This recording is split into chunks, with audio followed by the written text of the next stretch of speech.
Hey everybody, what's up? Welcome to ThreatGEN, and this is our eSports style red versus blue head-to-head against Josh Mason for the red team versus Gerald Auger, PhD, for the blue team. Coming up, my co-host and I are going to be discussing this. Let's go.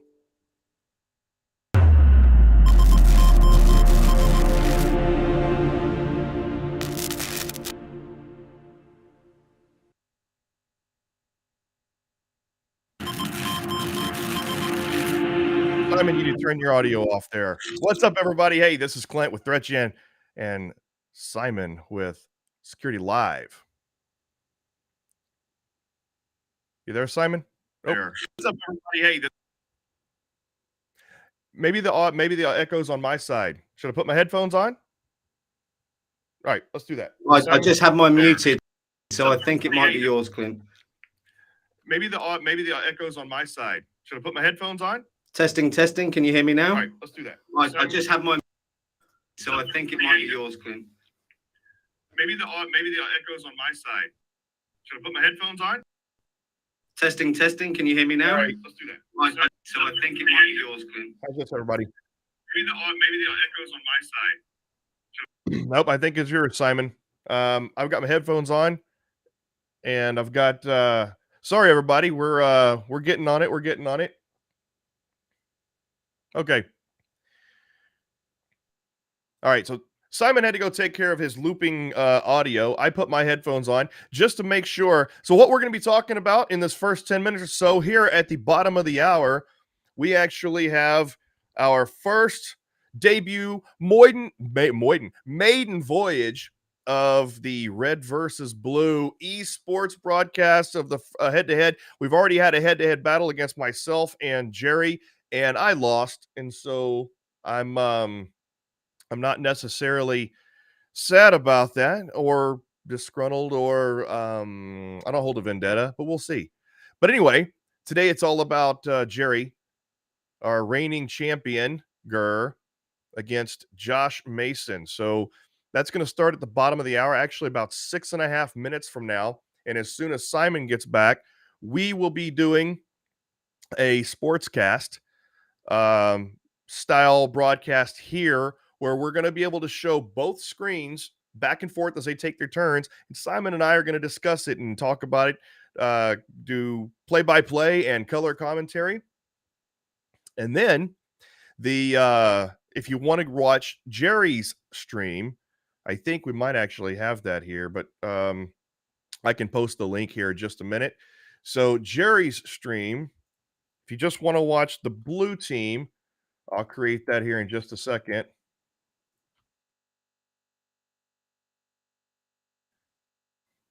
So the blue team, you can watch Jerry's stream there.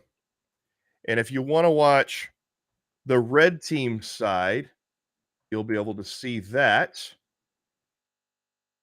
right here. So this is Josh's stream on the red team side. Or you can just stay tuned here and you'll see we'll be discussing both sides. All right. So let me get all this situated, and we can actually see here. And all right, here we go. So if I go switch over to here, we can see the countdown there at 5 minutes. That's Josh's side. And then this is Jerry's side on the blue team. So as soon as they all start, we'll be and switch back and forth. And I'll make sure you won't be able to hear their audio from here. But so you've got Gerald Auger, who many of you know, who is the blue team CISO extraordinaire, and Josh is the red team extraordinaire. And so we already have some stuff going on here. Let me go ahead and bring in Simon again. Let's try that again. Can you hear me this time? Yeah, this sounds good with no echo. I've no idea what happened there. Apologies for that, and welcome everyone. Great to be here. So yeah, we have so we already have some people rooting for rooting for red team. That's good because so far I was hearing that a lot of people were only rooting for blue team. So we've got That's true. Thanks, Craig. Appreciate that. I saw right. in the InfoSec Live community earlier, I think we had 10 for blue and none for red. So it's nice to see some support there. I'm going to have to root for Josh myself being a red. So sorry, Jerry. So, all right. I mean, so other than who you're rooting for, any predictions here? It's difficult. I've played the game a lot myself and I've had mixed results, but then I'm not an expert. And it's interesting because both of them are. And I think it's going to be really tough. And I think it's going to be too tight to call. And I'm not prepared to put my neck on the block to call a winner. What about you, Clint? What do you think? I think Jerry's going to win only because it's probably going to be hard for Josh. Josh is newer to the game. So while he knows what he's doing on the red team, I don't know if he knows and understands the game mechanics well enough yet, whereas Jerry's been playing it more. So that's why I'm just kind of predicting Jerry will Who gets to choose? Who gets to choose the environment, Clint? Who chose that? Hold on real quick. I'm not seeing. Jerry says that he's live. I'm not seeing it just yet. Hold on. We're live here. Josh is live. Hold on. We're just getting some technicalities worked out. See that Jerry is live. I don't know. Maybe a delay yet. There it is. I'll use this to have a refreshment. Yep. Okay, there we go. So, all right, let's go ahead and go into our play view. So Jerry's going live here in 14 seconds, 15 seconds. Josh is a little further behind. Let me make sure I refresh this. Oh no, that's fine. Well, it gives us a bit of time, Clint. We've had Craig's jumped in with a question. If we've got time to cover that now about explaining the rules. So for those who haven't seen this before, yeah. So what we're going to see here is a turn-based. It's a turn, and Jerry, we're overlaying on Jerry, but that's okay. So this is a turn-based strategy game where Jerry's going to be the blue team or a network. The red team is Josh. And the way this works is I'll be switching back and forth. So they're each explaining their side. We're not going to hear their audio, but they're talking to each other. They're getting set up. So Jerry is going to, if you've never seen red versus blue before, you'll see it unfold here. It's a cybersecurity simulation. And Jerry will take each turn taking actions to set up his cybersecurity defense. And on the red team side, Josh's turns, he will take turns trying to take actions that are they're literally simulated actions for the red team to try to either take down Jerry's control system, hack the network, basically cause Jerry's blue team efforts to fail, such as the win conditions for red team are cause the blue team's ICS to fail, the industrial control systems to fail or damage those, or reduce their profit and loss down to in the red for 5 consecutive turns. The way the blue team can win is outlast the red team for the total amount of turns, which I believe is 50. I'm not 100% certain on that. It depends on how he has it set up in his settings. And then the other way the blue team can win is with a threat intelligence win. So that is, he collects enough threat intelligence on the red team in order to get the red team shut down. So those are the 4 win conditions, 2 on each side. And again, it's just a turn-based game. So here we have Jerry setting up. So if you go over here, you'll see that Josh is already waiting. So Jerry is setting up. This is his default settings. Well, he went with the default settings. So here it is. We're just literally waiting on Jerry to start the game here. And there we are. Here we are. They're off. So Jerry's he's got an opportunity to choose now which environment he wants to play in. He's chose Do to you think manufacture. do you think he's done that for any strategic reason, Clint? The one he's gone for, does he know that better? I think he knows the manufacturing plant better because he's played that more often, from what I can tell. However, it gives him a disadvantage because he has less assets, and so it gives the red team the advantage of having less assets to traverse. The All whole right. whole cyberhuman initiative have made a good point as well about the playing field being level because neither have actually worked intimately in OT. So I suppose that is a bit of a leveler. Thanks, Paul. Yeah. So, all right. So he's starting here. These are the actions that he can take. There are several different ways in the game that he can actually play actions. There's 3 different areas he can choose his actions from. He's choosing to go with the oh, he just closed out his browser. He's choosing in so Josh needs to go full screen. He's trying to figure out how to go full screen. Well, Oh, there while he they're is. doing that, Clint, there's There a he is. question come in from Alex Goodwin. So the blue team managing an own goal on their ICS process is more of a lose condition than a win condition. Would you agree with that? Yes, absolutely. That is correct. Yeah, so the blue team can in fact damage their own ICS. Um, and did they Well, what's already going get? on here? Oh, it's Josh's turn. Okay, so Josh is so basically Jerry ran out of turn. Jerry ran out of out of time talking. So let's look and see what Josh is doing. So, um, uh, in fact, on the back channel, we have Jerry asking Josh to skip his turn because Jerry didn't get to do anything. Uh, so, all right. So, so we got a little bit of confusion going on to start right out of the gate, and this just probably there you okay. Now it's Jerry's turn. Okay, so he was talking too much, didn't get a chance, and his timer is also about to run out again. Talk us through this screen quickly, Clint. What are we seeing here? Yeah, so this is the network. This is Jerry's network. This is his blue team. And real quick, hold on, real quick. We got before I answer those questions, it looks like on the back end, they're confusing each other. Okay, yeah. Basically, Josh is just working through technical issues on so is it Oh, Josh's hey, turn now? Brett. Yeah. Nice to see you in there, Brett. Brett's Okay. answered a question, actually. Is the PNL bug resolved this playthrough? He's asked Clint.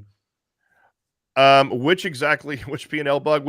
We have resolved all the PN well, we've resolved okay, let's go back to Jerry. I mean Jerry real quick. So we've resolved P&L bugs, but the assets are all still flat values. Okay. All right, Good to so see you, Jerry's Brett. choosing. All right, so they looks like they got their issues worked out. It looks like okay, they have their issues worked out. I'm just double checking this. I think Jerry has his time set too quick. I think that might be the issue. So he's installed his firewall. I didn't get to see what actions he's taken yet. It looks like it is now. I, I think they messed up. I think they're only giving each other 30 seconds per turn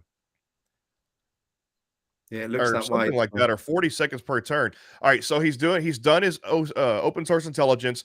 Now he's performing research, but he doesn't look like he's doing any type of host scanning or anything like that yet. So going over to Jerry. All right, so Jerry is talking about how he's going to use the NIST cybersecurity framework in order to achieve his objectives. But the problem there is his problem, and what I'm seeing is that he only has like 40 seconds. Yeah. Let me hold on.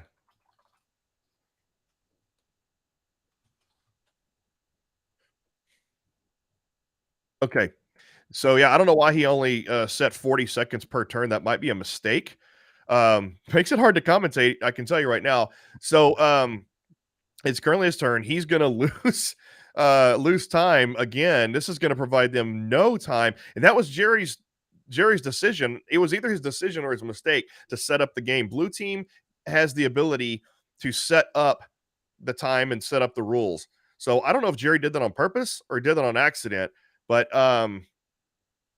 it's actually making it difficult to keep a track what they're doing. So I can tell you right now, it looks like he's doing a lot of research to improve. So Josh is doing a lot of research to improve his skills on the attacks. that he plans on performing. So he performed a lot of research to do that, and it looks like he's setting up for to creating malicious USBs. If I had to guess right now, it looks like Josh is getting set up to take malicious USBs on site.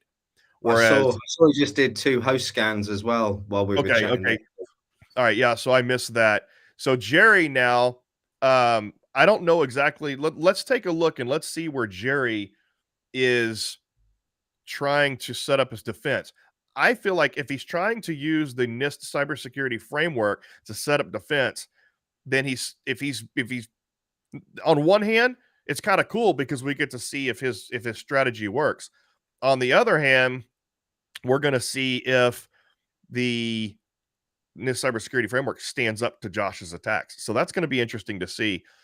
So here's Josh. It's his turn now.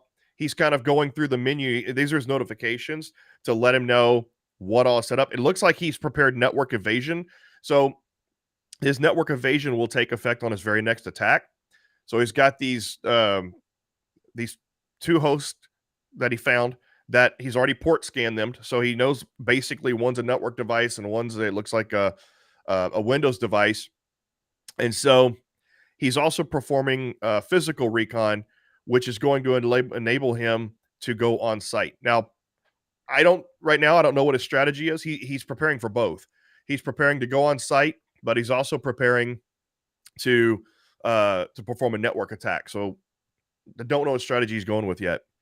Jerry has installed his gateway firewall and his policies and procedures. So he's really setting up, number one, obviously you set up a firewall right out of the gate. And so now Jerry is kind of planning the basic security with his policies and procedures in place.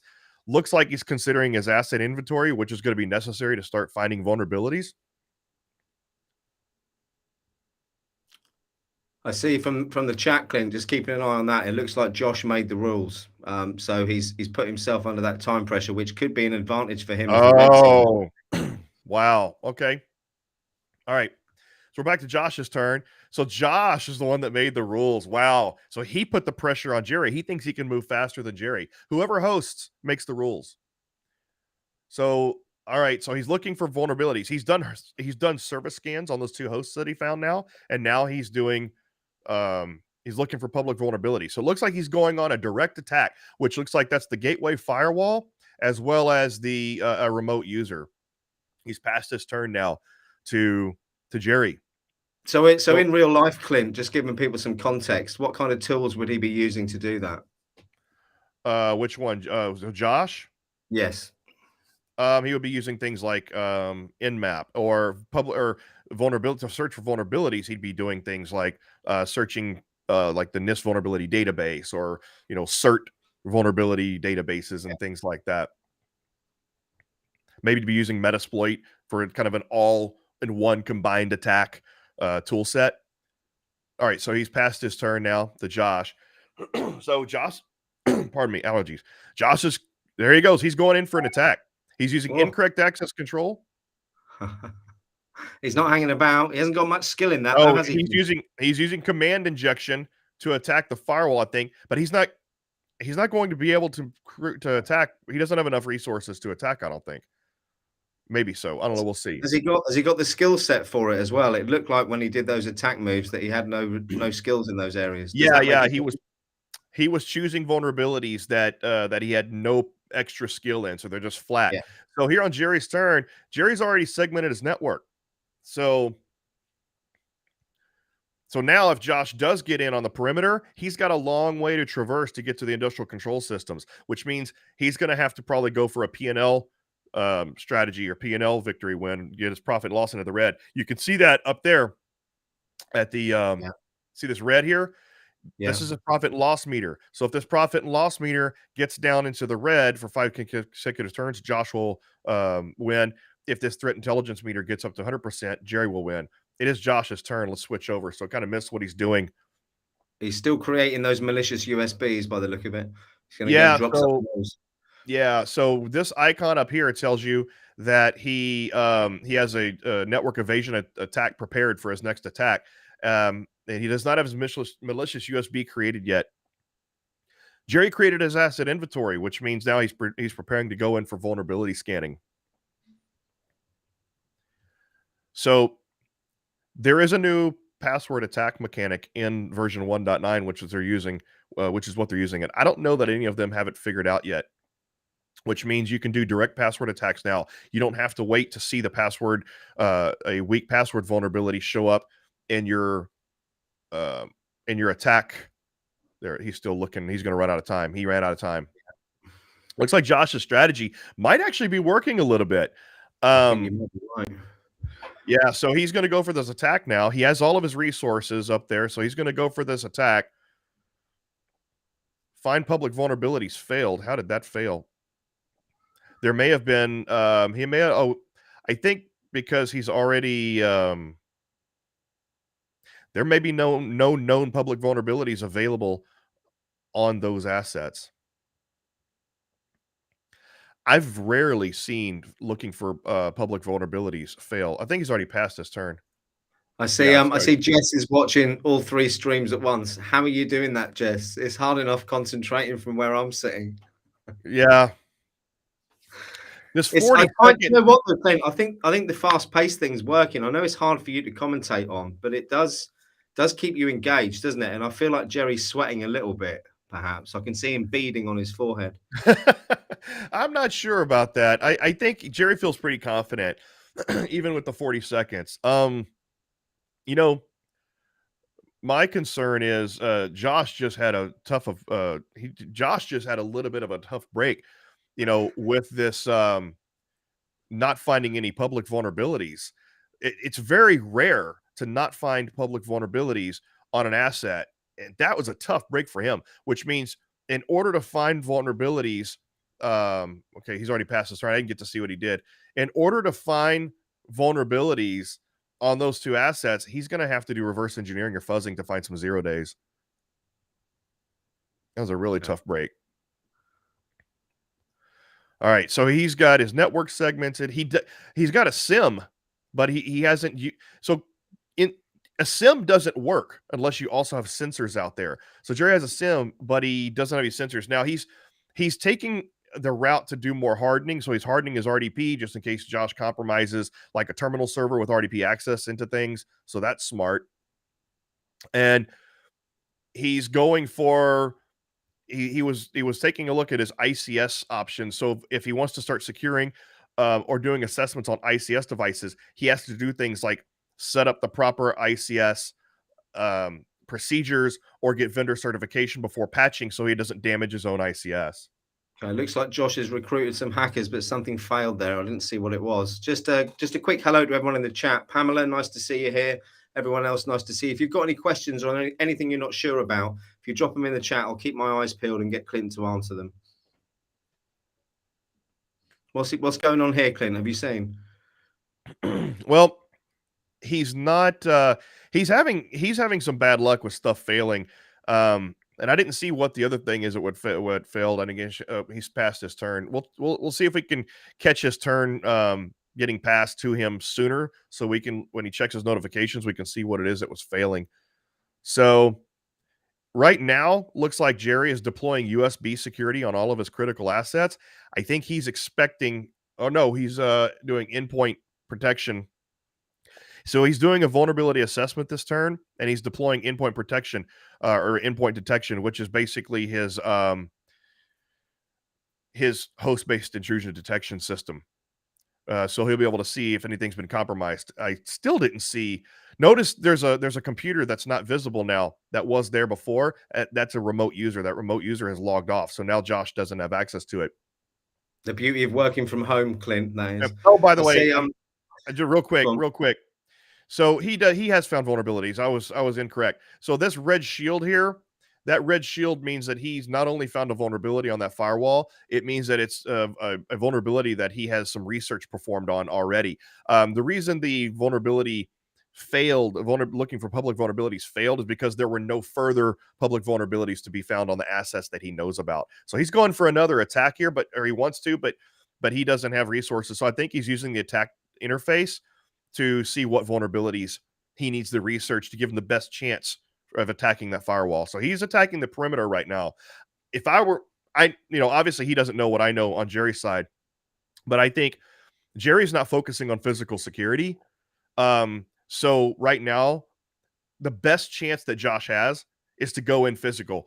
Take advantage of dropping all of those take advantage of dropping those malicious USBs that he's creating, go physically on site because Jerry's not focusing on physical security. And I think the reason he's doing that is because he knows Josh. He Yeah. thinks he feels confident that Josh is going to be going for a cyber network attack and not physical. So he's playing poker. He's doing that because he knows Josh, and we just missed an entire turn by Josh. But that's because Josh, well, that He's so quick. Josh, He's waiting.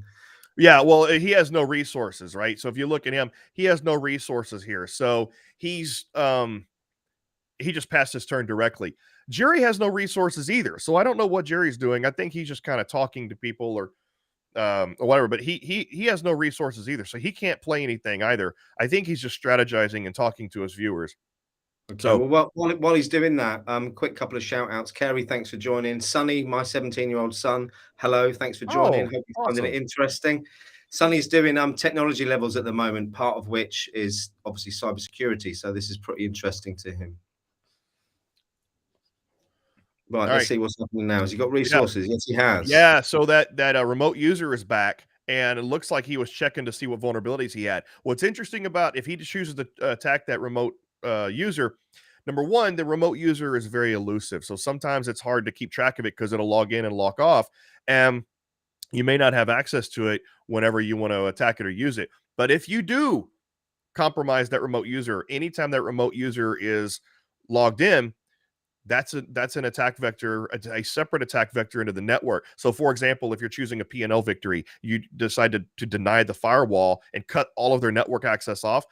Well, the VPN is, if they have that installed, which Jerry does not, the VPN would be separate access into the network. So, a lot of players choose to attack remote users or other alternative attack vectors with combined with the P&L victory. Now, what Jerry's doing here, he's already done his vulnerability research, and now he's already doing system hardening and patching and all that stuff like that. It looks like he's got an awful lot to do. Yeah, so I'm reading this. I'm just kind of reading different. Uh, if you'll do me a favor, Simon, anytime we have some chat messages that you think we need to highlight or answer or whatever, let me know because they're moving at such a fast pace here. I'm Yeah, no, kind I of have. focused Don't on what worry, they're doing here. I've got my beady eyes on them. I have called out a few. The only problem, I can't actually respond to the chat on the Yeah, chat thing, so I next don't time want to we'll have to make interrupt sure you to too give you much. admin Don't forget access. that. Okay, he's passed his turn. We'll see what he's setting up for. So Josh is right now. We're kind of in this calm before the storm. Josh he's still preparing for the perimeter attack. He wants to attack the perimeter and work and wind his way through the network. Jerry is following proper procedures. He's doing what a CISO would do and shaking his finger. But you can't see it because I'm covering you up, but I can see it Do on you my know? screen. Do you know what he's not doing, Clint? He's not thinking like a criminal. Josh is. You're exactly right. You're exactly right. So he's going through and he's doing his best practices. He's done his vulnerability assessments. He's doing hardening and patching and all of that stuff. And now he's finally got his backup process started. So in this game, people overlook the backup process in creating restore points because when you have an incident in this game, the quickest, easiest, fastest, and cheapest way is to create create the backup process. Oh, did he already pass his turn? Yeah, it's already Yeah. Jerry's turn again. To create the backup process, why did he pass his turn? I'm guessing he had no resources again. So he's doing a lot of stuff. He's doing a lot of research. He's trying to maximize his chances. But going back to the backup process, it's free every turn. You can create restore points for every asset for free every turn. So if you get compromised, you just restore back to that compromise point. Now you have to be careful about doing that because you want to make sure that you don't restore to a compromised state. So Yeah, very true. Let me just jump in quickly, Clint. We've got a yep. couple of things in the chat. Craig Laporte has put, would you guys say the game is a good way to learn or more of a reinforcement tool? My 17-year-old's already started playing it and he's loving it. So I think it's both. Clint, what would you say about that? Yeah, I would say that sorry, back over to Jerry. Josh still has no resources. He's got a lot of stuff going on in his queue. So the whole reason that we built this tool was to reinforce cybersecurity concepts that you're learning in a class or something like that. And so all these concepts that you're learning, it puts them all together into a cohesive big picture for you, so you can see how it really works all together. And in a way that you don't have to be technical. So you can use it to learn as well. You don't have to be technical. That's the reason we built it to be higher level, so that any beginner can come in and start to learn this. My wife knows nothing about cybersecurity, and she played for 2 hours and then was talking to me like a CISO, asking questions about, And also, Clint, what you're not seeing here is the fact, because these guys are going through it so quickly, everywhere there's an information icon. So if you're looking at the different Right. attack methods or enumeration methods, you get to do an information hover, and you can go through to a page that kind of explains it all to you as well, which is really, really good. Rene, I see you Exactly. jumping in there. Thanks ever so much for the shout out. Do you know what? I'm having loads of fun, and I may be coming to San Francisco in 3 weeks and then to Texas. And if I do, I'm hoping to catch up with you, sir. So what we saw there is Josh. Well, the reason, okay, Jerry's now going to be implementing intrusion detection sensors. That's what he's selected. He's looking for an area to install the intrusion detection system. And what we saw with Josh's previous screen is that, and we don't really see what he's doing over. We can see there's the descriptions that Simon was talking about. Josh is using his time when it's not his turn to go research and read about the game descriptions. And we saw that Josh was spending a significant amount of time doing research to maximize his chances. That's why he had no resources. If we look right there, we'll come back next turn, but Jerry already has 3% of threat intelligence. I'm not sure why. I think I might have missed something. Oh, so he's going for a password attack and it failed, which means that there were no weak passwords. Jerry, I think, has already implemented strong password enforcement. So he's already passed. I see in the chat that Pamela is your first time watching this. I hope you're enjoying it. And Alex Goodwin's, I think you, Aaron, and all have succeeded admirably on the educate newbie angle. And I completely agree. I think, we've got loads of great gamification things out there for learning technical processes like Hack the Box and Try Hack Me and Let's Defend, lots of other ones. But this brings all that together and gives you the concept as well, gives you the overview of all the processes, which is super important. Yeah, well, thanks for the compliment, Alex. Alex is one of our. I hope he doesn't mind me mentioning this, but he's one of our beta tester extraordinaires out there, really helping us. So Alex has been a part of this success significantly. So thank you, Alex. We've got an Archon in the chat as well, who says they've got thousands of hours on this game too. So, yep. So that would be also one of our testing and support people. And actually, I'm going to dox him here. Archon is one of the founders of ThreatGEN. I'm just going to go ahead and dox him here, and maybe he'll get mad at me for saying that. All right, so that's what we do here in shoutcasting is we make people mad at us in an entertaining way.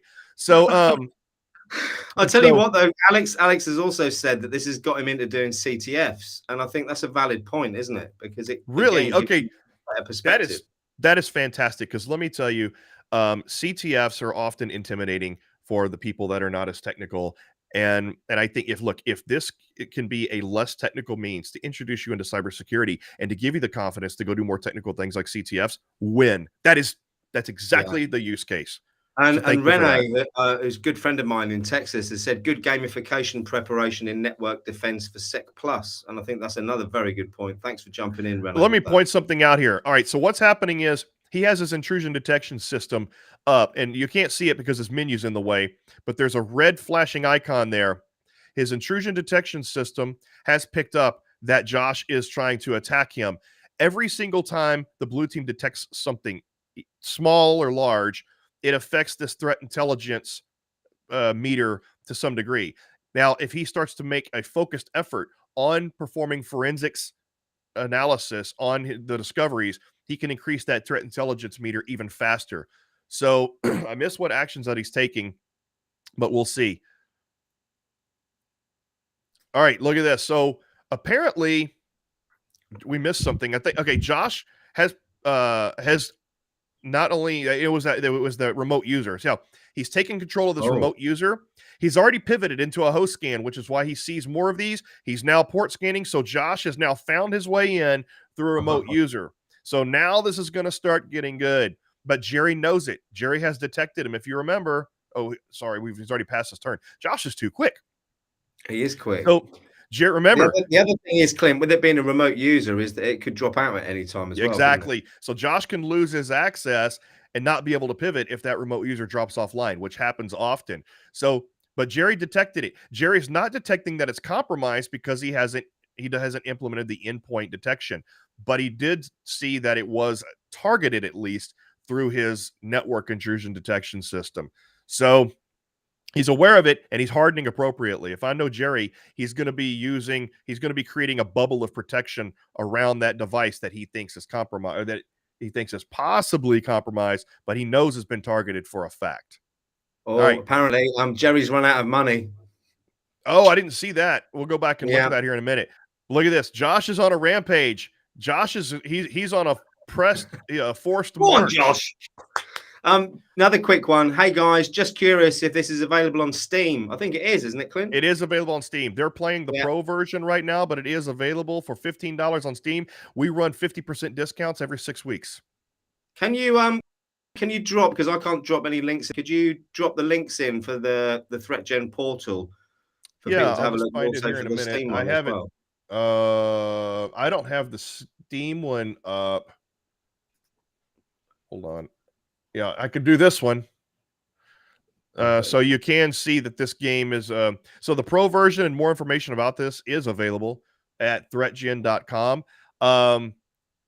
If I'll go and get the Steam for the Steam version, just search for ThreatGEN Red versus Blue, or just search for ThreatGEN on Steam. It's the only game of its name. It'll be very easy to find. Yeah, I'll drop the link. I'll drop the link in to buy the game, the monthly subscription, in the InfoSec Live YouTube channel chat as well. I'll try and do that now. Oh yeah, I forgot. So we needed that link. Drop that into the private chat, Simon. Okay, yeah, I'm just trying to find it.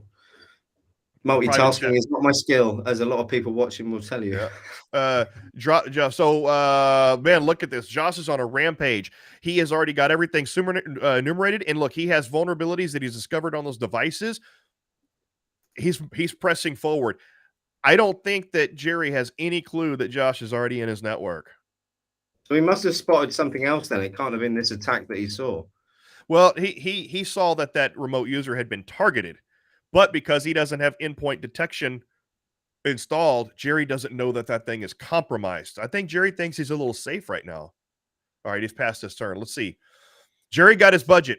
If you see here, so Jerry requested budget, and there's that wiki link again, so that it shows you how things are used in game and also the real world descriptions. Okay, he's got endpoint. Now Jerry's freaking out. Looking. So he has endpoint detection installed on the remote user. He now knows that remote user is compromised. He's going to have to go. He has not gone into incident response mode yet. Look, he's got his hand on his head. He's freaking out a little bit. So Jerry is now feeling the stress, and he's going to have to go into incident response mode to respond to that. Josh doesn't know he's been spotted because his access has not been. He has to. Now, here's the thing. If Josh compromises another host and starts to pivot forward, but that remote user gets it logs out, or if Jerry cleans that pivot, Josh will lose that pivot and lose access to everything else. Luckily for Josh. What did he do then? I missed it. Okay. Yeah, I did. Look at Josh. Look at Josh looks nervous too. All right. So here we are. I'll tell you what I've noticed as well, Clint, is that they've gone for 75 turns rather than 50. So it might be quicker goes, but we've still got a game. Yeah, but that's okay. So, all right. So Jerry got his budget. Jerry lost money. He requested budget. He got his budget approved. And lucky for Josh, though, is that he got the compromise after Jerry segmented his network. So other than cleaning the assets, Josh is not going to lose access to anything. And looks like he's just patching. Cover his tracks as well while he's in there. Can he do what? Cover his tracks. Yes, but it's too late because he's already been found out.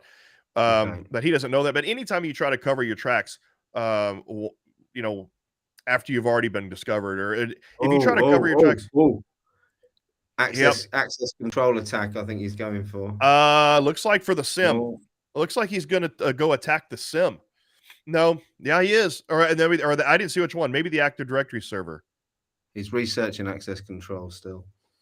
He's still no.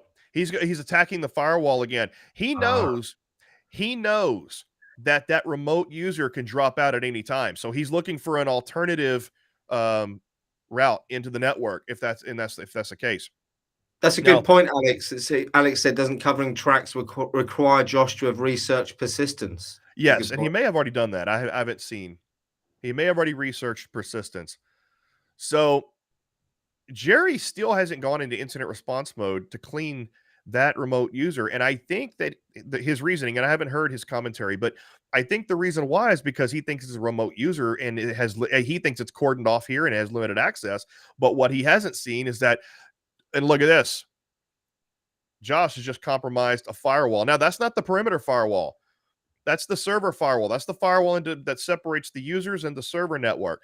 So if the remote user logs out or gets cleaned, then he can still lose access to everything. And Jerry detected it. Jerry had endpoint detection and the right intrusion detection system on the network. So not only did Jerry see the attack, Jerry knows that particular firewall is compromised. And it's like I said, it's the firewall that separates the user network and the server network. So he knows about that. So he is on to Josh. Now, here's the problem for Josh. Josh is still quite a ways away from the industrial control system network, and he's not doing anything so far that I can see that would contribute to a P&L victory, because he's not installing ransomware. He's not installing destructive malware on the servers he has control of. Josh went to go take a potty break or something. There he is. All right. Let's see what he does. He's got a lot of access and he's moving through the network, but it's not safe for him because Jerry's onto him and he doesn't have any alternative routes into the network. As soon as that remote user gets cleaned or drops off the network, he's going to lose all his pivots. I think Josh has a false sense of security right now, in my opinion. It's hard. It's hard though to see from his point of view. He's not aware of the whole picture, is he? Yeah. And so check this out. Jerry also has 22% threat intelligence score because he's detecting these things. So every time something gets detected, and it's hard to follow. They're moving so fast. It's hard to follow all of their actions, but it's quite possible Jerry is also doing forensics gathering every time he finds a compromise, which is increasing the threat intelligence score. So it's still all right. So it's Josh's turn. He's Yeah, got he's 7 resources. you can see both the mistakes are both made. So Jerry thinks because it's a remote user, that remote user is cordoned off, and that he's not worried about that remote user because it's a remote user. He thinks it's cordoned off. But Josh is completely using that as a pivot to just literally move laterally anywhere on the network that he wants. And so he's given Josh free reign. Josh is completely unaware that how fragile that foothold is. This has turned into a really good chess match.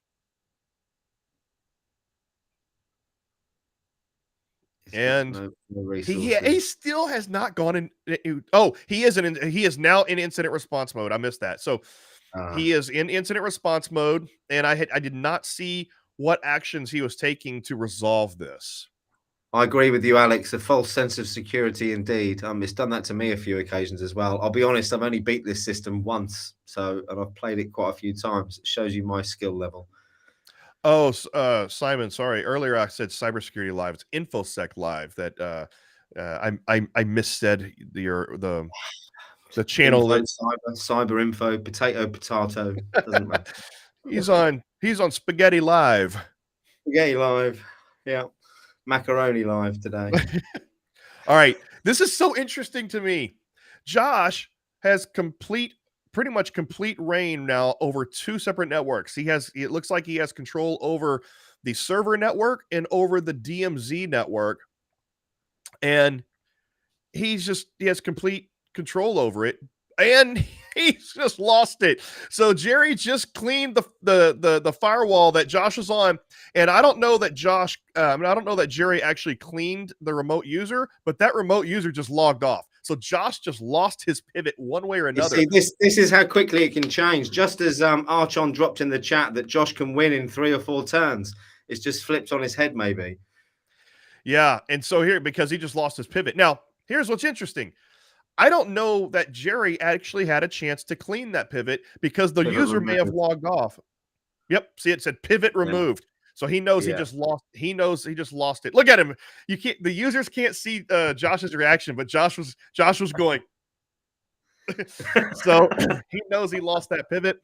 What I was saying was that because the remote user logged off, it's quite possible that that the remote user logged off before Jerry was able to clean. And Craig, I see you just asked a question about Steam. It is available on Steam. Yes. Okay. Is See, it- look, I don't know if Jerry, well, two things happen here. Number one, I don't know if Jerry tried to clean that remote user, but because it logged off, it didn't work, or he didn't try to clean it. Now he sees that Josh has compromised the SIM. Again, you know, since the remote user is there, here's what's interesting. The remote user is back. So Josh just saw a message that he lost his pivot.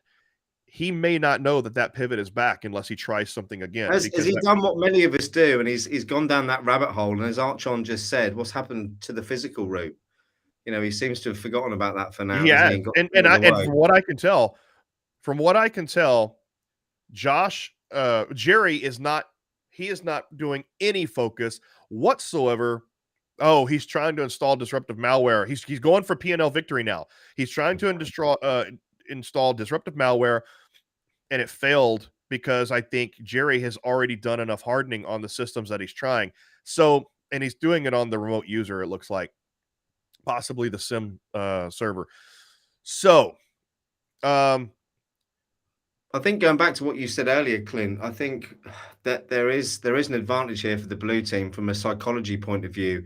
Jerry knows Josh very well, and yeah. he knows probably what methods he's going to use to attack. Whereas in a real life or against the AI situation, you wouldn't have that advantage, would you? Yeah. And so here's what's interesting about the physical part is that, number one, he thought Josh was not going to go physical, and he was right. Number two, he's seeing evidence that Josh is staying cyber. Josh needs to use that to his advantage right now. He needs to use all of this network attack as a decoy to his advantage and now make a beeline sprint for the physical, because Jerry has focused nothing on physical security as far as I can tell. Nope, he does. Right there, he does have the physical surveillance cameras installed. Yeah. So now that doesn't mean it's impossible to do a physical attack. It just means it's harder to traverse through the physical network without being detected. Okay, he's got some research pending still. Physical site, I mean. Was he doing physical research? No, I said he's got some still pending. I didn't see physical research. I think it was more for the vulnerabilities that he's spotted. He's trying to skill up on those. He's still trying to traverse through the network. Now, what he just discovered is that if you look here, that remote user's back. So he just discovered that he is still able to. He got his pivot back. Right. Now, since I can't hear his commentary, I'm wondering whether or not he has already put 2 and 2 together, and that his remote user pivot is going to be Jerry's advertising his simplycyber.io on his channel, which is awesome. He's already moved on to his turn. All right. I don't know if Josh realized the fragility of his pivot there with the remote user, but it doesn't seem to matter because Jerry thinks he's perfectly safe. Jerry doesn't think. I think he's just Josh has a foothold. Gone for a ransomware install again. Yep, he's trying the ransomware. It's really hard if Jerry has already hardened those systems. Successfully installing ransomware and disruptive malware is going to be really hard. And he's skilled up on evasion as well. He just did a little bit of evasion for a couple of his points there, which was a good move, perhaps. Yeah, which means you're trying to be more silent, which is good. If you just run through, whether it's in this game or in real life, if you just make a beeline running through, making all this noise, attacking stuff, you're going to lose the threat intelligence. It's like doing a really noisy Nmap scan, isn't it, from the start, where you just get kicked out. Okay, so here's something I missed. So number one, Jerry is 52% to a threat intelligence victory. Josh absolutely needs to be quiet. Number two, his P&L is going down. So we must have missed that just somewhere Josh has installed disruptive malware on something somewhere. Oh, okay. I'm really curious. So He's skilled up on access control. it looks like that Josh is now going for a P&L victory. He's moving that needle. However, he needs to be quiet because he's already at 52%. Oh, he already passed his turn. So look at this. That needle's going down, but he's already at, Jerry's already got him 52% on that threat intelligence meter. So he needs to be quiet. I agree with Archon that he needs to run to physical. Where does Jerry need to get to on that meter for him to win? 100%. Okay. So Josh needs to get the P&L down to the red for 5 consecutive turns. And he's only got one thing compromised, which means he's probably got disruptive malware installed on there, and it's starting to take its toll on the production, which means that remote user must have been really one important user, or he installed it back whenever he took control of some of these more important things. And oh, here we go. Access control, fully skilled up. Is there anything you can do? He makes his access control attacks more effective. Here's what look at this. So this P&L meter, he's detected an attack back on that server. Josh needs to use these attacks as decoys now and just make a beeline to the physical. But this P&L meter is not moving up. It's not recovering upward, which tells me that Josh has installed disruptive malware on this remote user. And because if he had disruptive malware installed somewhere else and then Jerry's cleaned it, that P&L meter would start to recover in the green, and it's not. So he's got it installed on this remote user. And it just baffles my mind that Jerry thinks that he's safe with that remote user. He never cleaned it, or he maybe tried and failed, but he thinks he's safe with that compromised remote user. And Jerry's still... Okay, his turn ended. So we're back to Josh. So his attack on that firewall failed. He's going to try a password attack on it now. But I mean, look at these icons. The yellow icons mean that there's some basic vulnerabilities he's discovered. The blue icon with the fire means that he's got some significant research going on there. It's got vulnerabilities that he's already researched significantly. Oh, he's changing location. He's changing location. There we go. There we are. Look. If he's changing location, this could be an interesting turn of events. So a quick question is... yeah, good question, Roy. The pace of this match... The answer is no. When I play this game, I tend to have 2 minutes per turn, not 30 seconds. Yeah, you can adjust the time involved. They put this on themselves. But... And so, why isn't Jerry... Alex is asking, why isn't Jerry doing any threat hunting? I don't know. Because if he's not installing endpoint detection, maybe he feels secure in the fact that he's got enough endpoint detection that he doesn't need to be doing any threat hunting. I just don't understand why he feels like he's so secure with this remote user. I mean, yes, I understand that he doesn't know that's Josh's entire pivot right now, but he's naive right now to think that thing is completely cordoned off and that it's no there. And I don't know what Jerry is saying, but I think his reasoning, he probably is in there somewhere saying that, it's just a remote user. I've got him cordoned off into this bubble. And so Josh has compromised that firewall again. He's already passed his turn. And look. Asset detection. Interesting. Okay. So he's detected it, and he's finally cleaned that remote user. Josh has just lost his entire network strategy because it all hinged upon that one remote user. I think he's at the fence now from the last picture, so hopefully he'll have some success that side. Just going back to... But look at the timing of that. He made it a very intuitive decision to move to the perimeter right when Jerry basically removed his pivot. Now, but the problem is Jerry might anticipate he's going to the perimeter now. So we'll see. What was the question? Roy was saying about the fact of the pace being intense, and we covered off the fact that you can have a longer period per turn. Yeah. He asked about tutorials. Have you got any tutorials anywhere? So there's a game guide. Yeah. There are some tutorials, videos out there on the ThreatGEN YouTube channel. Oh, look at this. That is, I think, disruptive malware. It's blue. I think that's disruptive malware. I forgot what blue means. Let's have a look. Pilfer data, install disruptive malware. I just saw an exfiltrate data. Oh, Roy, quickly, on Saturdays after the Meet the Members at 8 o'clock British summertime, I'm going to start throwing up some of these games live in the community for the members to jump in and play. So maybe this Saturday, if you're free, come along and jump in and we'll spin up a game and see if we can beat the AI. all right. Just FYI. Blue means that it was disconnected from the network. So Okay. he's got a so if you go back and look at this, and Jerry did he found another attack. So now I lost it. It was blue, and I guess Jerry fixed it. Jerry might have cleaned it. But if you look at what was going on here, oh, did he freeze? His stream froze. I see Caitlin said that Joey said he thinks he's found a bug, and Pamela just said the same as well. Oh, and Josh's entire stream just froze. Ah. Oh, this is unfortunate. What's going on here? So what's he up to? Jerry's still playing. Well, it's not a bug. It's Josh's Josh. entire freeze. It's yeah. Do you want to Josh jump in the chat and just say something to them, Clint? Yeah, hold on.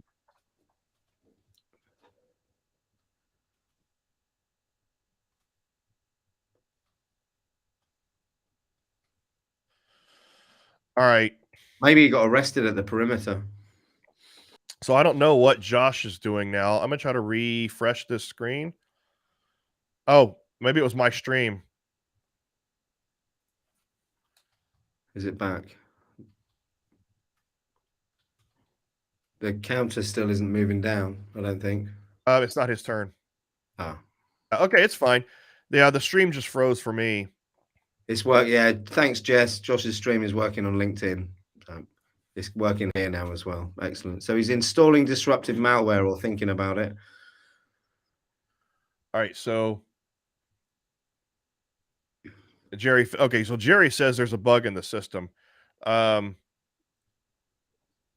don't think there's it's a possibility, but we've been working really diligently over the past several weeks with some of the viewers here, even as bug or as beta testers, and yeah, well, it says Archon, he does need to move deeper into the plant. I agree. Yeah, I don't think that I don't think Jerry found a bug. I think Jerry is misunderstanding. Either he's misunderstanding some of the mechanics, or he doesn't understand what Josh has there going on. So, let's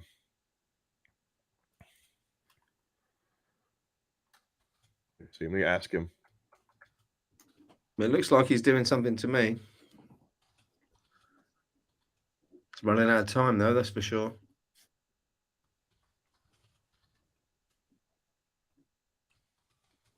Back to Josh. Okay, one of our beta testers is watching, and he just told me in the back chat, no, he doesn't think it's a bug. It's just Jerry doesn't know the situation, or he doesn't understand the mechanics. It's Josh's go. Can we spin up his stream? His screen. Yep, sorry. All right. Look, he was locationing again by the looks of So it. he's still on the perimeter and hasn't been caught yet. He needs to move deeper in the plant. He does have malicious USBs. He does. And I think he's dropping those. In fact, look, he's pointing at it too with his. Yeah. So we're all talking about the fact that he has malicious USBs. He's probably planning on dropping. He's planning to go to the corporate office, is what he's planning to do by the looks of it. Yep. It looks like he is moving the corporate. All right, so we'll see. It's my opinion that's the wrong move. He needs to be moving towards the ICS. I don't know what he's going to do in corporate at this point. All right, so yeah, so we had a little hiccup there where Jerry thought there was a bug, and then we thought Josh froze, but now all is good. There was no bug, and Jerry is now in IR mode again. All right. So he's in the plant. Does Archon say he's in the plant? Nope. So Josh has moved into the corporate building. Ah. So Josh is physically in the corporate building. Wrong move, in my opinion. I think that he should have made a beeline to the plant, started searching for HMIs. I He's don't. trying to drop a plant Trojan in. Yeah. I don't. I don't know if this is Josh's just inexperience or not comfortable with ICS, but his best chance was to. Oh, we've been arrested. He's been arrested. Oh, was he? Did I miss that? Yeah, I think he's been arrested.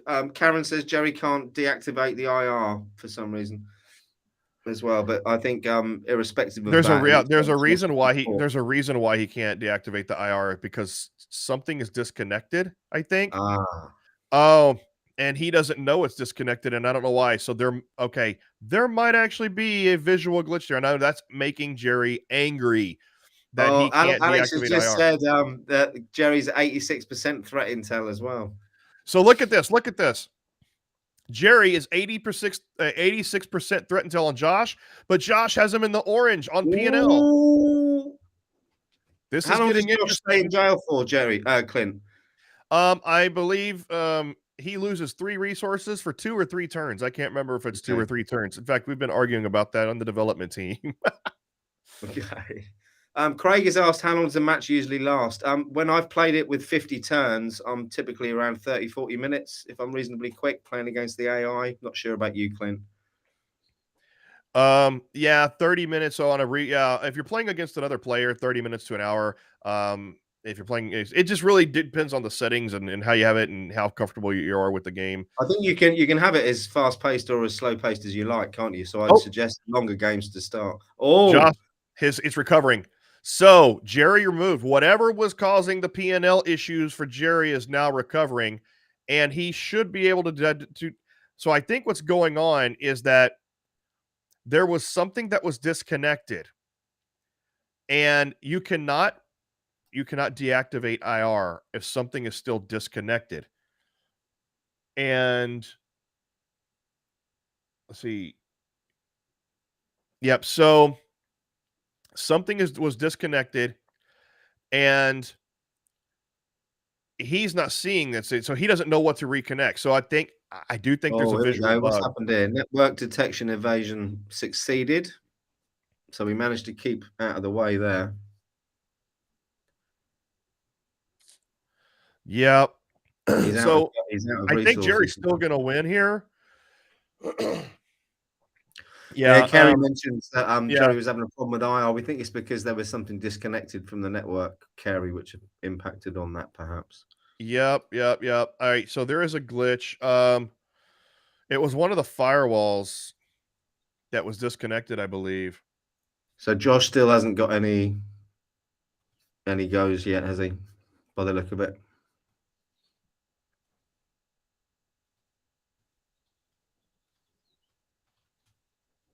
Hold on just a second. So I don't think I've been quiet for that period of time for about a week. So it's quite nice. I expect everyone else thought so too. All Password right. attack failed. Host scan succeeded.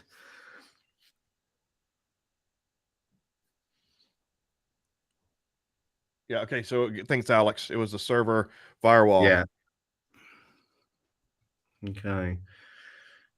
He's got some resources back now. He's got 4 out of 7, I think. I don't know if he's got enough for that. Needs to upskill.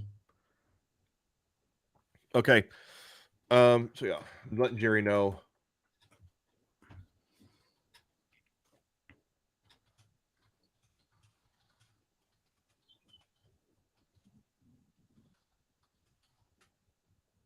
All right, I let Jerry know. It wasn't. It's something I had to do for the game. I normally don't want to spoil anything or give any spoilers to Jerry, but it's only fair since there's a bug causing him not being able. I told him to try to reconnect the server firewall and see if he can do that. So slight little bug there, but hopefully we can get past it. It's to Jerry's disadvantage. So if he ends up winning, then it's doesn't matter. But he is recovering. He is recovering on the P&L. So all he has to do is get this 86% up To further, 100. and he'll win. And Oh, Josh is not being what was Josh doing? I think he was going to maybe Josh is So if Josh had re-denies that, if he actually denies it and Jerry reboots it or whatever, it might fix it. It might fix the issue for Jerry. Okay. So now he sees us disconnected.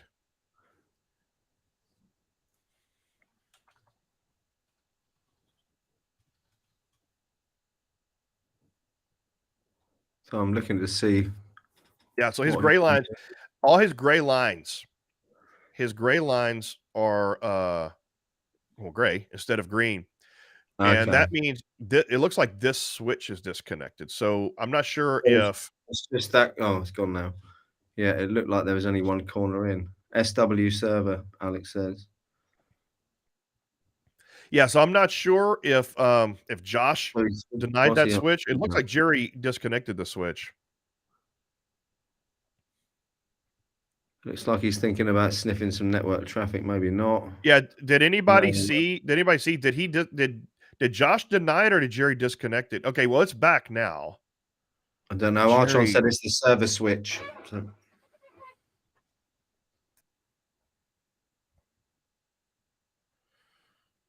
Yeah, this little. All right, so Carrie said that Jerry is turning something off and reconnecting it. Oh, I see. He's trying to disconnect and reconnect the switch. So it was the hold on, I'm gonna tell him the server firewall, not the server switch. All right, hopefully we can get past this.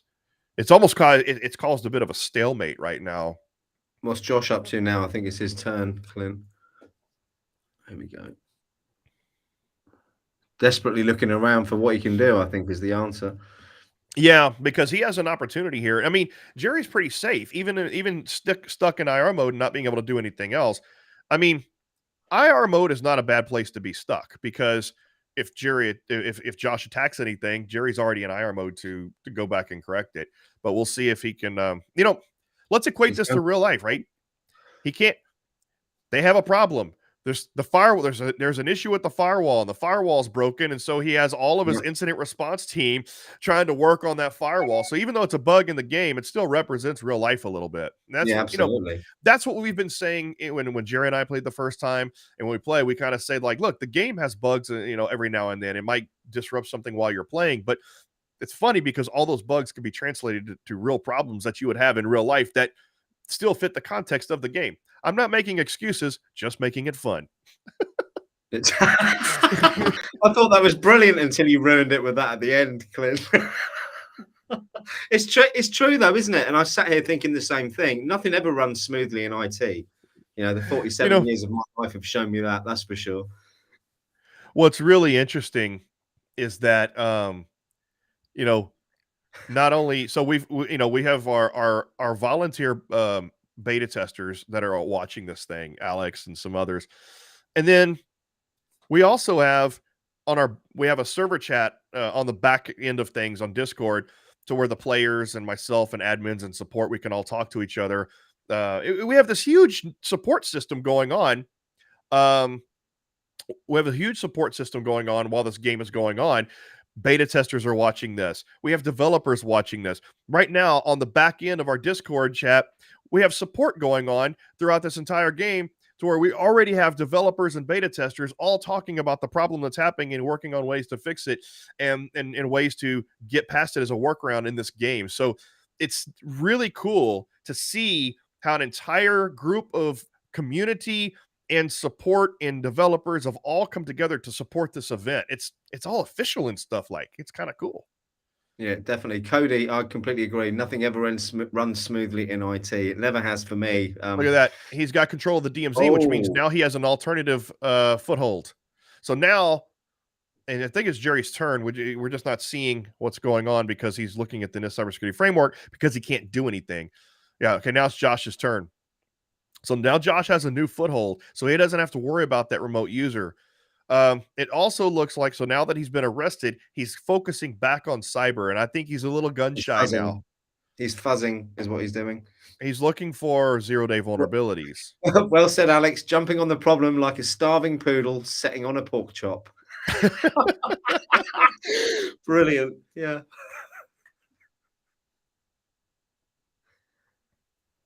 I'll be interested to see if this has impacted on the meter on Jerry's end. I take it I can't see the meter on this end because of the bar at the bottom. Am I right? Yeah. Yeah. Oh, it's gone up. So, Look. so the threat intelligence score is going up because Josh is not being quiet with his attacks, and Jerry is gathering forensics on everything he discovers.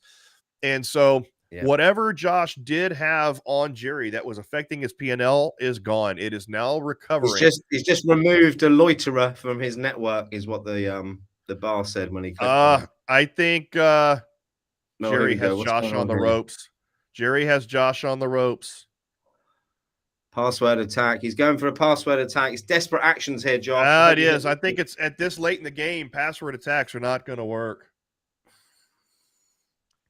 I think it's a case of what resources he had and what you can do, and it gets to that in the game when you're playing it, which again can be related to real life, because resources aren't something that just lasts forever. So I think from the blue and the red side, that's one of the things I like the most about the game is that you are restricted on what you can do at certain times because you either haven't got the skills, the team, or the resources. Well, we've tried to keep this very realistic when we're developing it, right? I mean, obviously, we're not keeping it realistic from a command line perspective. We're keeping this a high level and not getting into the technical command line weeds for a reason, so that anybody can play and learn. But we've tried to keep all the correlations true to real life as much as possible, and we're always continuing to improve it. I'm a little bit intrigued what's going on in the chat though. Who's DI Simon? What's his name? Because apparently Jerry's calling him. Who's that, Alex? Am I missing out here? That is true, Cody. Desperate times call for loud and desperate measures, followed by prison time. Followed by prison time. Oh dear. All right. So we're in a bit of a lull here, only because really We got a loiterer removed again. Suspicious person hanging look at around this. the Look at this. perimeter. The loiterer was removed, so now his threat intelligence score is up to Oh, 96%. If he's Josh nearly makes got him. one more mistake, if look at that, look at Jerry's basically doing this. He's saying, "I see you, I got you," to Josh. If Josh makes one more false step that contributes to the threat intelligence score, it's game over. I think he's on the ropes now. Roy, it's a really good point. It puts you in the mindset of an attacker or a defender. I completely agree. Yeah, Archon, you're right. Jerry is going to win. I think it is looking that way. Let me do this real quick. I'm going to move myself up slowly. I feel like I'm floating. I'm going to move up so you can see Jerry at least, and then you're there. So look at this. Look at this. So now we're all like, we're Hey, there we go. we're the Three Stooges. All right. Can't see Josh though because you're covering up Josh. Sorry about that. Sorry, all right, Josh. This looks like this, and there it is. We called it. He's done it. So well done, Jerry. Jerry won. Does he get it? Yep. So look at Jerry. Yay! Look at Jerry. He's going. Jerry's all excited. He's won number 2. You're gonna have to get rid of me for a minute so people can see Josh's reaction, Clint. Okay, we'll do that. So let's go over. Yep. So he's looking at his stats, but let's see. Make sure that they don't forget to save the report. So okay, everybody's telling him save the report, save the report. I don't think Josh might not know how, but either way, I mean, you can look at the stats there. Basically, Jerry done a phenomenal job. I would say 67% of the breaches detected, but not all of them. So he did a pretty good job. Actually, looking at this, in his staff utilization was 71%, and trying to go here, Jerry's, I don't know what he's, not sure what he's looking at here, but he was moving things around. But he's doing analysis and kind of seeing what Josh had. I don't have the in-game report up anymore, but let me bring you back, Simon. Sorry. No worries. Yeah, I think people in the stream are happy with the blue win, it seems. And Jess Bishop has asked, can you do a Three Stooges red versus blue? I think we just have, but with 4 of us. Yeah, exactly. So anyway, it looked like from what I saw on and by the way, for we need to get rid of the remote location mini map on the in-game screen for those developers and beta testers that can submit bug reports that are watching. So submit that for me. There's no need for that to be there in the little. It's I think it's distracting. a good point, Clint, that Archon's made about there was very little physical attacks, and I Yeah, didn't see any of my yeah. favorite, All right, which is watch this. I'm gonna social pause engineering. this. All right, so I just pause the screen so we can look at this real quick. Um, so if you really look at this, and it took right about an hour, so the timing was good. But if you look at this, he's 30% on resolved issues, 67% on detections, and he's really across the board. I would say this was not Jerry's best performance, but he still got the win. And I would say that had a lot to do with the game planning. He knew that Josh was going to move in on the network attacks and was not going to what somebody said they had dogs. Oh, it was a pun. But so anyway, he knew Yeah, Josh was carrying not going to go for the physical attack. So I think what won this, even though this was not Jerry's best performance, and there was a bug that could have prevented a lot from Jerry, but the bug did not affect the outcome of the game because Jerry still won, and it was a disadvantage to Jerry. But I think all in all, when it came down to this, it was Jerry's game plan. He knew yeah. Josh. He knew Josh's tendencies, and he just followed the best practices that you need to follow in cybersecurity, and that got him the victory over the red team. Can I just pull up a message in the chat there for Roy? He's made, I think it was a flippant comment, but it's actually quite a good point, Roy. I think he said, "Are there games where it can be like a 5 reds versus 1 blue type scenario? That would be intense." Which leads me on to I can't bring are that there up because plans? Are there I don't think plans, or that's is it coming through our possible? feed. Sorry, say again. That's coming through your feed. That's not coming through. I'm not seeing that in our chat. It's not Oh, well, coming you're through our not. feed Okay, yeah, here. sorry. It's coming through the paired one. It says about having 5 reds versus 1 blue, which led me on to thinking about kind of the CTF angle for this. So, like group competitions, is that something So that's we're probably not going to be. It is on our roadmap. We don't know if it's going to get into this one, but we are already working on designing a new version, not a new version, but a new edition of Red versus Blue that's going to have more real time stuff, and it has the option to be a lot more technical down in the weeds and command line stuff. So you okay? can really get into esports with that. Um, Yeah, that is a completely spin-off version of this platform, and it's currently codenamed Red versus Blue: The Next Wave. yeah, good, very good. I'm Okay. looking forward to for those that don't know, I've started with a firm called Bramfit Technology Labs in the UK, and we've got a massive red team who are very, very, very much looking forward to challenging this platform soon, Clint. So I'm hoping the InfoSec live stream can go live in a few weeks with our red team as a group effort trying to beat your AI. Oops. Sorry, I missed that. I was the guys are You're already doing two, wanting you to. can't do two things at once. I can't do two Yeah, things at yeah. once I either. can't listen to things at once. Say that again.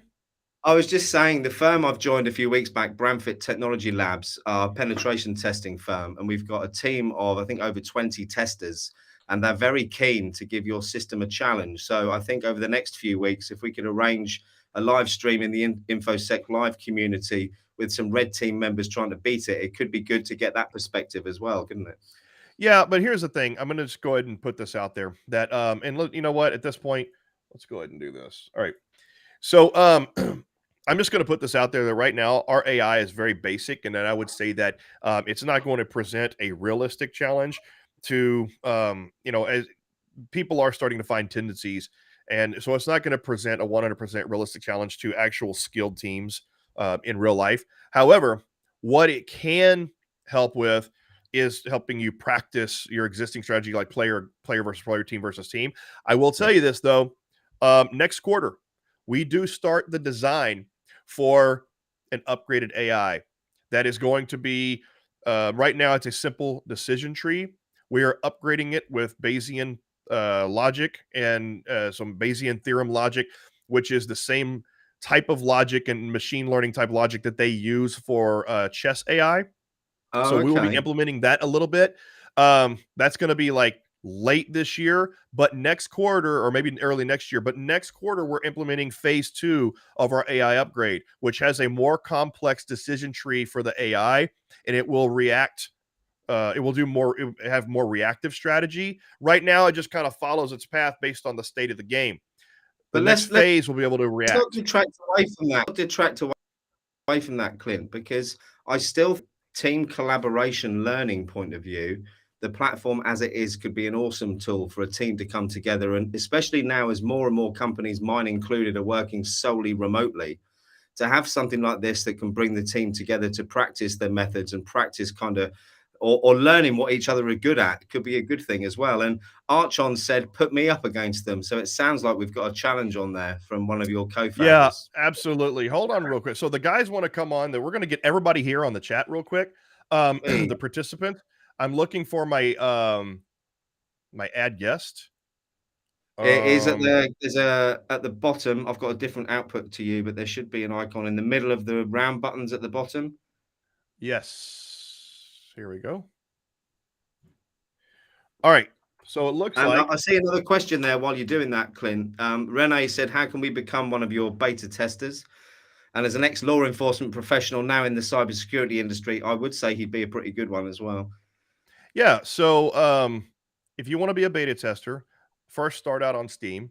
Go get the Steam version, and in our Discord channel, which I don't know if I have it listed here. There's Josh. Hold on one second. So in our Discord channel, as well as on the I was gonna say, gotta mute Josh. So in our Discord channel, as well as in our forum discussions on Steam, you can actually you can get the link. So I'm getting distracted by all the joins. You can get the code to the beta test channel for Steam. So if you want to be a beta tester on Steam, get the Steam version, and then either in our Discord server or in the forum chat in Steam, it gives you instructions on how to sign up as a beta tester. I see another quick question. Roy's asked if there's a non-Steam version. Can you drop the link in for the non-Steam version? Oh, he's gloating. Hey, Josh. Hey, Jerry. How are you? Again. Yep. So, all right. Hey, what's up? Hey, real quick, entering chat, there is a non-Steam version. That's what these guys were using today. They were using the Pro version. The Pro version is web delivered. So if you are in a professional organization or educational institute that doesn't use Steam, first of all, we don't recommend using the Steam version for professional purposes. It's got limitations.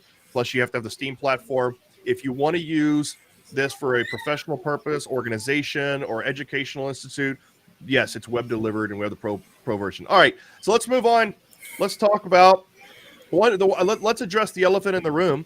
Yes, there was a bug that did happen, and but yeah. So I will tell you though, the bug was to your advantage, Josh. So it did not affect the outcome of the game. And so anyway, let's talk about your thoughts. I mean, we were having fun commentary here about both of you and what we were observing. At one point, it looked like that. It was funny because Josh, your pivot for more than half the game was that remote user, and Jerry was completely ignoring that remote user, like he thought that remote user was cordoned off and safe, and that was your pivot for more than half the game. Let's talk about that a little bit. Yeah, that was gold. I was surprised that I kept access that long from that one link, and I kept popping around. Yeah, I would lose a pivot and gain a pivot. I didn't have time. It was great, and nobody had time for that.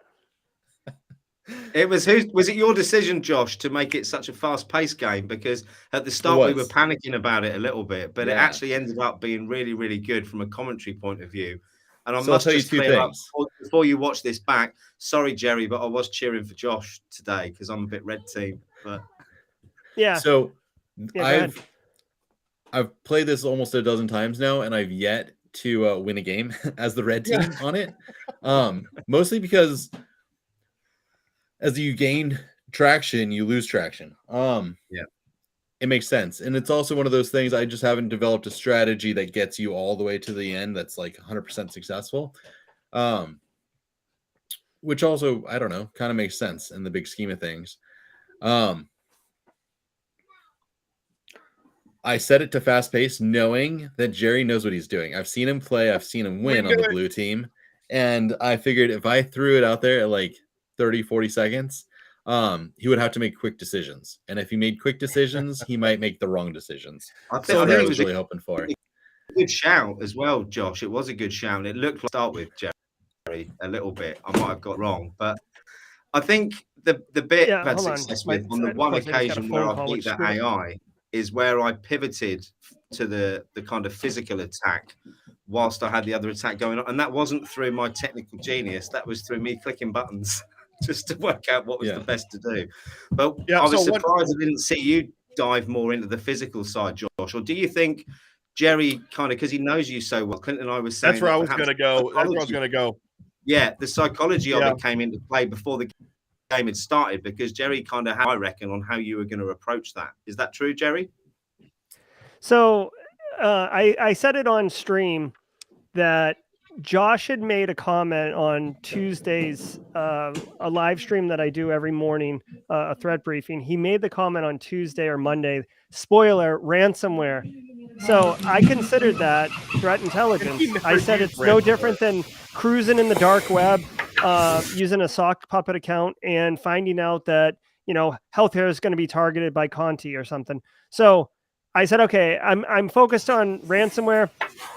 I buttoned up my my ICS area a little bit, and then I basically was putting EDR in each network segment, hoping he would trip something.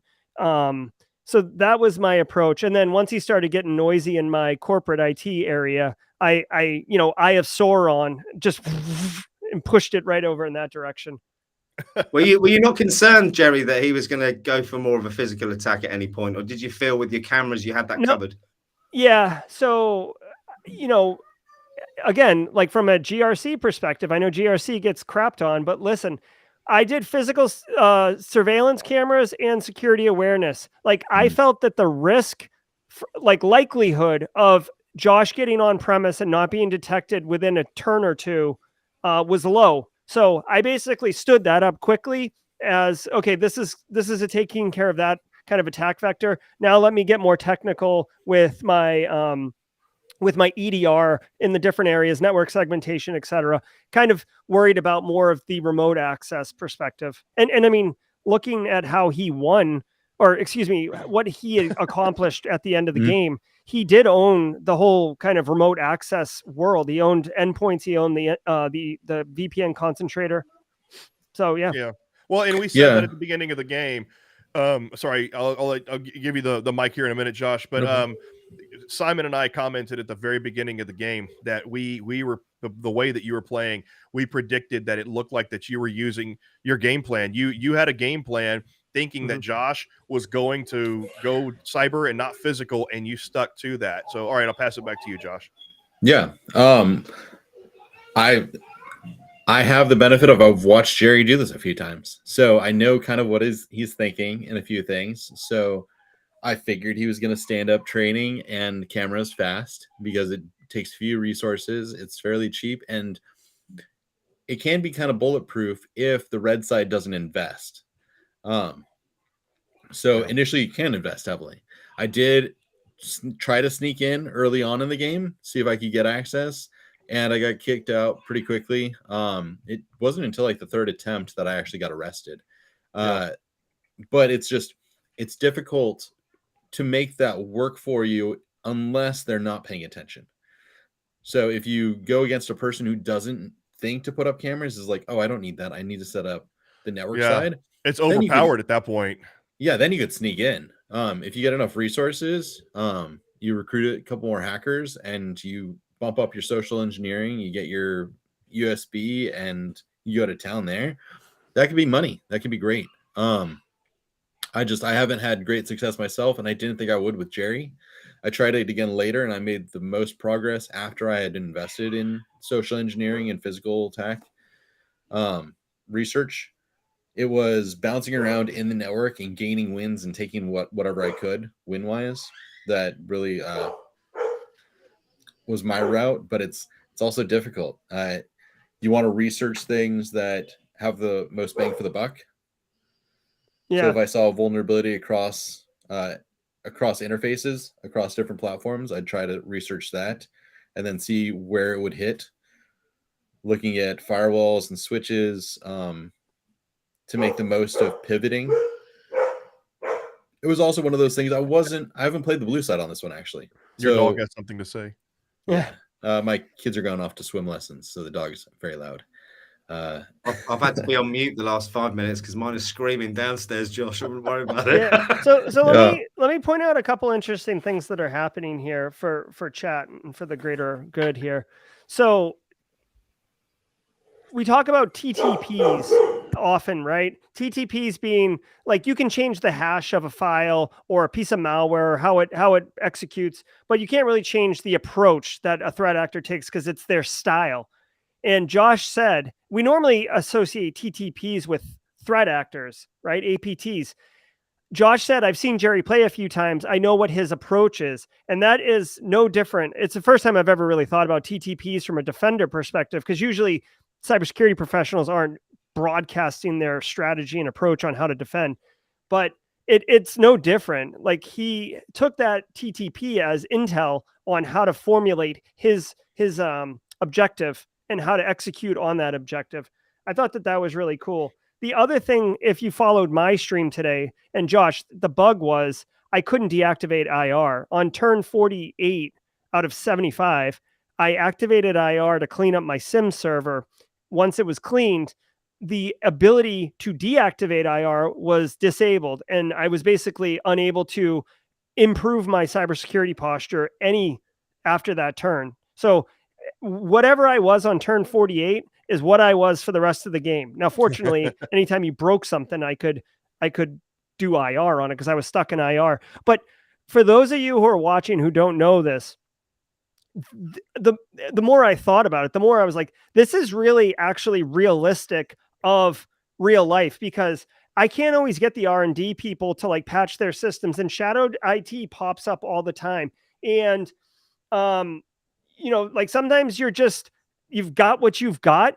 You've just been dropped in and they're like, we don't want you to mess with anything. Just handle it if something bad happens. So you're like, okay. So it wasn't that unrealistic from a real scenario being stuck in only doing IR.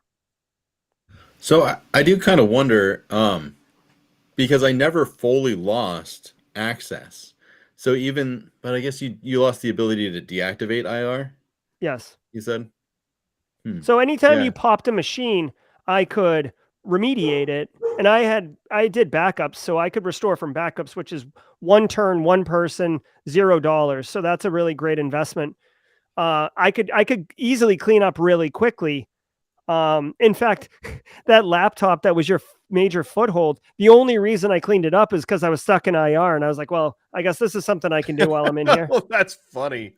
Yeah, that's hilarious. So, and one thing I want to point out is that, Josh, your strategy and then what led to Jerry's threat intelligence victory underscores the need to be stealthy in this game. You were going full bore and compromising things successfully, and every single time you got arrested, or the one time you got arrested and you got caught on site, and then every single time you attacked and Jerry had EDR installed or something like that, and every time he detected an attack, every time he saw a compromise, and I never saw it. I don't know, Jerry, if you were actually doing forensics, gathering forensics to contribute to that, but I mean, yeah, so that underscores the need as Red Team in this game. And if you're a real life Red Teamer, I mean, stealth is a thing.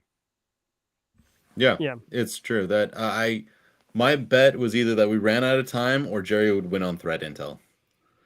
Yeah, and that's what I was saying. I think threat intel is what I did win on ultimately. Yeah. I was Go ahead. Sorry. I forget. I don't remember what my desire win condition was. I think I was going to try to outlast you, but yeah.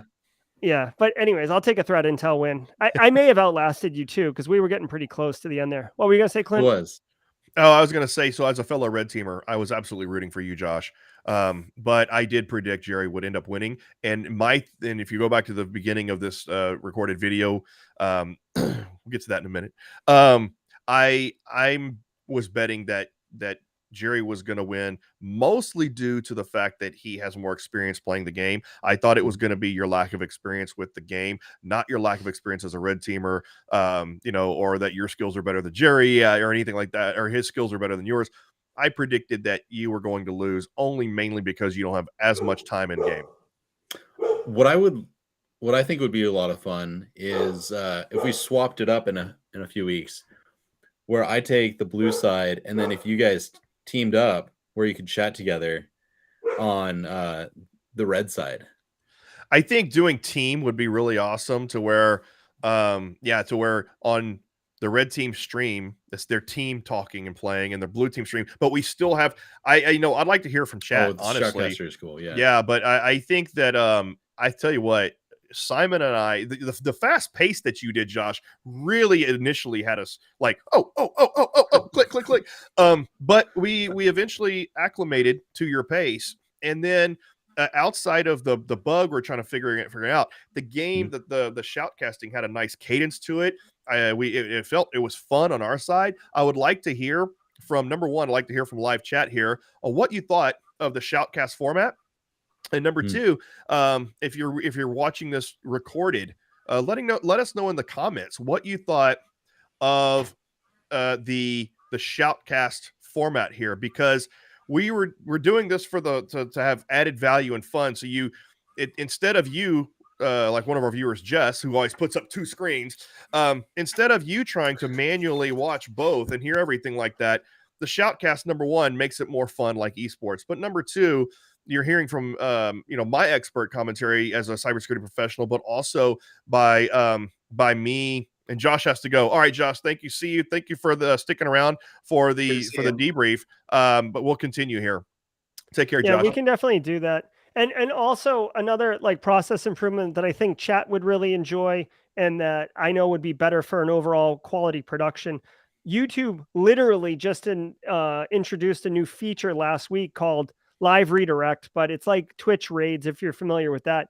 But when I ended my stream, I said, hey guys, I'm going over to ThreatGEN. Come on over there now. They'd have to manually do it.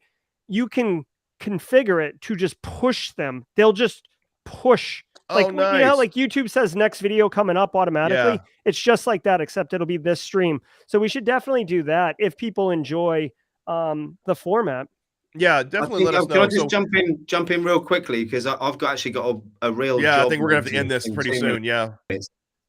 You haven't seen that because it's coming through on my stream, and I don't think that shows up for you here. But a couple of people have apologized for asking questions throughout, and I think as much as the shoutcasting was brilliant and it was fun, it was also invaluable for the people watching to be able to answer those questions. And I think it's difficult to do that when you're trying to commentate as well. So from my point of view, I like the fact that people were jumping in, engaging with it, and digging under the bonnet. Yeah, do not apologize for asking questions. Yeah.